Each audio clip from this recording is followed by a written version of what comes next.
Hi, இந்த மாதிரி உங்கள் வீட்டையும் அயன் பாக்ஸில் ஸ்டெயின் இருந்தால் என்ன செய்யணும்னு சொல்கிறேன். அதுக்கு முதல் நான் இன்னொரு டெஸ்ட்டு செய்து பார்த்தேன். யூடியூப்பில் ஏற்கனவே வந்த ஒரு டெஸ்டிங்கை செய்து பார்ப்பேன் அப்படி நடக்குதாண்டு.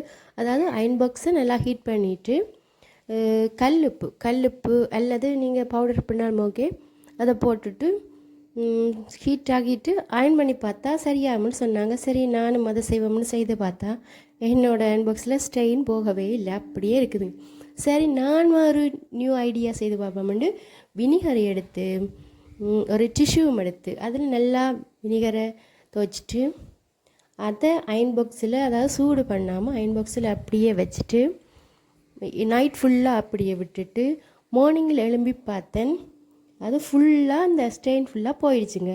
இதை நீங்களும் ட்ரை பண்ணி பார்க்கலாம்.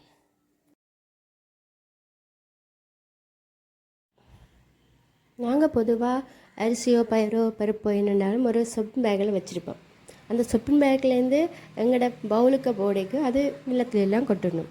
அப்படி அதை கொட்டணாமல் இருக்க நீங்கள் என்ன செய்யணும்னா, ஒரு பிளாஸ்டிக் பாட்டில் எடுங்க, அதிൻ്റെ பாய் பகுதியை கட் பண்ணி எடுத்துக்கோங்க. அப்படி கட் பண்ணி எடுத்துக்கிட்ட பகுதியை, அந்த பகுதிக்குள்ளே நீங்கள் வளமையாக ஜூஸ் பண்ணுற அந்த அரிசியோ பயிரோ அதுன்ற அந்த பேக்கை இந்த போத்தலுண்ட மூடிக்கலால் வாயால் வெளியில் எடுக்கணும். அப்படி எடுத்து போட்டு அதை நீங்கள் உங்களோட மூடியால் மூடிக்கொள்ளலாம். அதால் திறந்து திருப்பி நீங்கள் அதை வடிவாக கொட்டலாம். அது வெளியிலேயே சிந்துப்படாது. இந்த ஐடியாவும் நீங்கள் ட்ரை பண்ணி பார்க்கலாம். நெக்ஸ்ட் ஒரு அது கிளாஸ் பாட்டில் இருக்கலாம், பிளாஸ்டிக் பாட்டில் இருக்கலாம். இது நான் இந்த வீடியோவில் பார்க்குறது சின்ன பாட்டில். நீங்கள் ஒரு பெரிய பாட்டில் இருக்க 2-3 பாட்டில் இருக்க அது என்னென்று கொண்டு போகிறது, தூர இடம் போயிருக்க அல்லது நீங்கள் ட்ராவல் பண்ணிக்க அதெல்லாம் கொண்டு போகிறது கொஞ்சம் கஷ்டம். அதால் அதை எப்படி ஈஸியாக கொண்டு போகிறேன்னு ஒரு ஹேக் கொண்டு பாருங்க.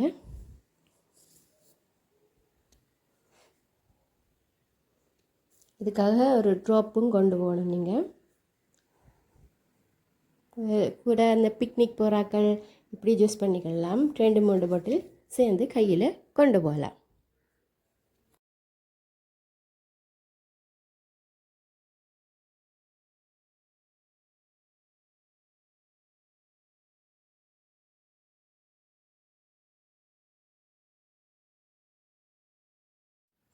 பொதுவாக ஒர்க் போகிற ஆக்களோ அல்லது ஸ்டூடெண்ட்ஸோ இப்படியான ஒரு சில்வர் ட்ரிங்க் பாட்டில் யூஸ் பண்ணுவாங்க.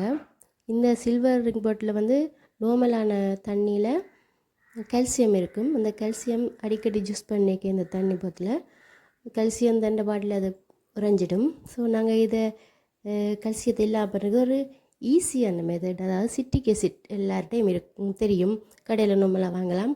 அதை கொஞ்சம் தண்ணி ஆட் பண்ணி நீங்கள் நைட் ஃபுல்லாக நார்மலாக வச்சுட்டு மார்னிங் எழும்பி அதை நீங்கள் உறைஞ்ச கூட தேவையில்லை, மார்னிங் எழும்பி பாருங்கள், ஃபுல்லாக இல்லாமல் போயிடும், பாட்டிலும் க்ளீன் ஆகும்.